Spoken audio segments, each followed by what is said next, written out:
So guys, for the first step, you want to get into this screen. Now to get here, you want to turn off your computer from the power button and then turn it back on again. As soon as it turns on, you want to turn it off again and then turn it back on again. You want to repeat this 3 times. So you want to turn off your computer from the power button and then turn it back on again. As soon as it turns on, you want to turn it off again and then turn it back on again. Repeat this 3 times, and then on the 4th time when you turn your computer on again, it will then take you into this screen. It's going to say that your PC did not start correctly. You want to click on Advanced Options, which will now take us to here. Now once you're on this, you want to click on Troubleshoot, Advanced Options, and then Startup Settings. If you do not see Startup Settings, then you want to click on SEMA Recovery Options. Then it's going to appear right here. So you want to click on Startup Settings. Now you want to click on Restart. Wait for this to load.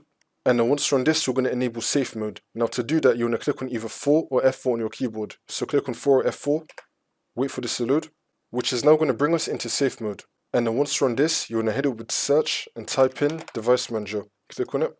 And then once this comes up, you now want to expand Display Adapters. Now you want to find your graphics card. You want to right click on it and then click on Uninstall Device. And then click on Uninstall. And then once you uninstall your graphics card, you now just want to restart your computer. And now Windows will automatically install it again, and then the problem should be fixed.